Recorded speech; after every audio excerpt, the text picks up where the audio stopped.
Direttore, ben ritrovato. Un saluto a tutti. Allora, l'idiozia è il potere, hai titolato l'altro giorno. Sì. Titolo diverso da quello degli altri per dire dei concetti fondamentali. Sì, che sono, diciamo, non assolutamente nuovi, però ogni giorno succedono dei fatti che ci confermano che al potere c'è l'idiozia. Ricordo che negli anni 70 c'era il famoso slogan, no? La fantasia al potere. Abbiamo sbagliato strada e abbiamo portato, anziché la fantasia, l'idiozia. In che senso l'idiozia? Che tutto viene fatto alla carlona in modo burocratico. Ad esempio in questi giorni infiamma la polemica come al solito, sulla legge elettorale, di cui si parla da almeno 10 anni. Certo. Ne sono state presentate alcune, una l'avevano addirittura chiamata Porcellum per dire che era una porcata, poi ne hanno fatta un'altra, pure quella bocciata dalla Corte Costituzionale, e adesso si litiga per fare una terza legge elettorale che possa andare bene a tutti, ma non trovano una cosa. Lo chiamo modello tedesco, insomma, corretto. Sì, ma questo l'ha suggerito Berlusconi, sì. Ma altri invece hanno idee diverse e continuano a discutere. La cosa buffa è che quando c'è stato a dicembre il referendum sulle riforme, quelle studiate dal governo Renzi, tutti dicevano, quasi tutti dicevano, ma no, dobbiamo bocciare questo referendum e andare subito a votare. Allora qualcuno diceva, sì, ma come si fa ad andare a votare subito se non c'è la legge elettorale? Ma non importa, quella la facciamo in 15 giorni. Caspita, sono passati 5 mesi, ma la legge elettorale non c'è e si continua. Mentre l'economia sta andando veramente a rotoli, perché siamo i peggiori d'Europa. Sono usciti i dati recentemente, noi abbiamo aumentato il PIL dello 0,9, mentre altri sono a 2,5, 2,7, 2,8, quindi ma nessuno se ne preoccupa. Il vero problema è quello che bisogna che ci si rimbocchi le maniche. Invece tutte le norme che riguardano l'economia sono farraginose e impediscono agli imprenditori di lavorare con serenità. Poi c'è una struttura fiscale massacrante, più una serie di altre cose. Per esempio hanno deciso di dare ancora 4 miliardi per gli immigrati, richiedenti asilo, per la gente lì. Il sistema dell'accoglienza. Va benissimo, gli diamo. E agli italiani poveri niente, pochi spiccioli. 600 milioni a fronte sì, di ma sì, è ovvio che poi la gente si irriti. No, però se dici così dopo passi per razzista, però i conti sono presto fatti, sono questi che hai detto tu. Sono questi. E allora è anche, diciamo, questa storia, questa polemica che riguarda le organizzazioni non governative, quelle navi che vanno a prendere i profughi, li vanno a casa praticamente, in Libia. Si è scoperto per esempio che c'è una nave norvegese, che cosa c'entra con l'Italia, la Norvegia non si sa, la quale va appunto a imbarcare centinaia di migliaia di profughi. E se li porta in Norvegia? No, è quello che mi manda in bestia. Fanno benissimo a salvare la gente in difficoltà in mare, ma poi portateveli a casa vostra, no, li portano in Italia e noi idioti riceviamo queste navi. Io queste navi le respingerei. Però in nome dell'Europa, siamo tutti Europa, li portano in Europa, no? Li portano in Europa, ma a casa loro, non a casa nostra. Però è difficile farglielo capire. Non lo vogliono capire perché evidentemente su questi nuovi arrivi cresce una speculazione mostruosa. Quindi non è solo idiozia, ci marciano. Ci marciano, ma l'idiozia consiste nel fatto che si accetta questo sistema, non ci si ribella e non si fa capire al governo. Provano a fermare il sistema, o sono razzisti, o sono anti-europeisti, o sono ignoranti. Sì, tutto, poi ci sono questi luoghi comuni. Infatti, ma nessuno è razzista, ma salvate tutti quelli che volete, ma portateli a casa vostra, non a casa nostra. Senti, c'è stato il famoso titolo della patata bollente riferito alla Raggi, c'è stato un procedimento dell'ordine dei giornalisti. Sì, un procedimento contro di me e contro Pietro Senaldi, che è il direttore responsabile. Io sono stato, diciamo, assolto, non sono stato punito, ma guarda tu, il povero innocente Pietro Senaldi si è beccato una censura che in sé è un po' come il cartellino giallo dell'arbitro di calcio. Però insomma, è fastidioso sentirsi limitati nell'esercizio della professione. In fondo questo termine patata bollente significa soltanto una grossa grana, basta dare un'occhiata al dizionario italiano. Poi fra l'altro proprio qualche giorno fa Lilli Gruber, che non è l'ultima arrivata, non è una sprovveduta, parlando del caso Boschi, certo, recentissimo, ha detto certo che adesso per Gentiloni ha una bella patata bollente, cioè la Boschi. Allora, dalla Raggi, se noi diciamo patata bollente alla Raggi siamo dei criminali. Se invece Lilli Gruber dice la stessa cosa della Boschi, nessuno batte ciglio. A te sembra una cosa seria? No. Mi domando l'ordine con quale logica procede. Aboliamolo questo ordine, non serve. È quella roba che protegge noi giornalisti, no. Protegge, ci va in quel posto. Siamo dentro, però noi giornalisti siamo dentro questo ordine. Che ordine è? È una specie di patumiera in cui c'è di tutto in sostanza. È una cosa che io non sopporto più, sinceramente, però non c'è niente da fare.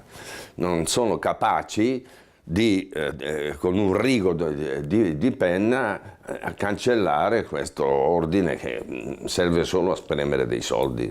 Hai parlato di due donne, della Raggi e della Boschi, tutte e due nell'occhio del ciclone. Sì. Partiamo dalla Raggi. A Roma, ai problemi di Roma si aggiunge la spazzatura che ormai non si può più nascondere. Come fai? Poi, tra l'altro, non tutti lo sanno, la zozzeria di Roma, anche quando viene spazzata, diciamo, è raccolta, poi deve andare in Austria, perché è l'Austria che la brucia. Ma non sono capaci di fare un inceneritore a Roma, ma lo facciano, no? Non lo fanno. Ma spiegami perché. Sono i misteri di questa città assurda che è grandissima. Abbiamo sempre detto che la Raggi è ostaggio di una città ingovernabile, della burocrazia e tutto quanto, però a me viene un sospetto però. Sì, ma mica gliel'ha ordinato il dottore di fare il sindaco di Roma. Ha dei limiti, lei, perché capisco che è difficile, impossibile governare Roma, ha dei limiti. Quelli sono evidenti, direi. Ho capito, ma è come se ne esce. Perché tanto poi là, se lei mandava in vacca a Roma, non è un problema dei romani e basta, non è un problema dell'immagine dell'Italia e basta, è un problema anche del nostro portafoglio, perché poi quando va in default dobbiamo cacciare altri soldi. Sì, ma infatti Roma è piena di debiti e prima o poi bisognerà pagarli, e chi li pagherà? Li pagheremo ancora noi, cioè attraverso la fiscalità generale si saneranno i bilanci di Roma, dove sono stati spesi dei soldi a capocchia. Ho capito, questi 5 Stelle la difendono ancora. Sì, certo, è espressione la Raggi, è espressione del 5 Stelle, quindi è chiaro che la proteggono. Poi non è che adesso si va a votare un'altra volta, voglio dire, è un po' difficile, insomma, questa ce la terremo per 4 anni ancora. Insomma, avremo materia per scrivere. Sì, lo so, però la gente poi si stanca, perché tutti i giorni dice Roma è zozza, Roma è sporca, Roma ai topi, Roma ai cinghiali, Roma alle capre. Dopo un po' anche il lettore si scoccia. Non c'è, lo dovresti sapere meglio di me, non c'è limite a quello che può succedere a Roma. No, Roma sono cose che fanno anche ridere, quando si vedono i cinghiali che passeggiano tranquillamente, insomma, ti viene da ridere. Poi a Roma ci sono dei gabbiani enormi, sono alti come Brunetta. Sì. È una cosa spaventosa, ti guardano minacciosi. Se per caso uno ti vola sopra... Sì. E molla, sgancia, e lì. Sono cavoli. Sì, lì devi. Hai fatto giornata. Sì, è una cosa incredibile. Non porta fortuna. No, non mi pare proprio. Senti, invece la Boschi, ancora nelle grane per il caso Etruria. Sì, fra l'altro non si verrà mai a capo di nulla, perché ammesso che le cose siano andate come le ha raccontate De Bortoli, Che ha detto, ricordiamo. che ha detto la Boschi, si è incontrata con l'allora amministratore delegato di Unicredit chiedendogli, facendo pressioni o comunque facendo una richiesta ben precisa: guardi dottore, cerchi di esaminare la pratica Etruria e magari ve la comparate voi di Unicredit, che siete una bella banca importante, eccetera, eccetera. Io non so se le cose siano avvenute così, ma ammesso che siano avvenute così, non vedo il problema, perché una richiesta non significa accettazione automatica o sai, le famose influenze, Chiaro. non significa niente, ma i governi hanno sempre fatto queste cose. Però siccome l'ha fatto la Boschi, renziana, allora adesso la moda è quella di dare addosso a Renzi e a tutti i renziani, eccetera.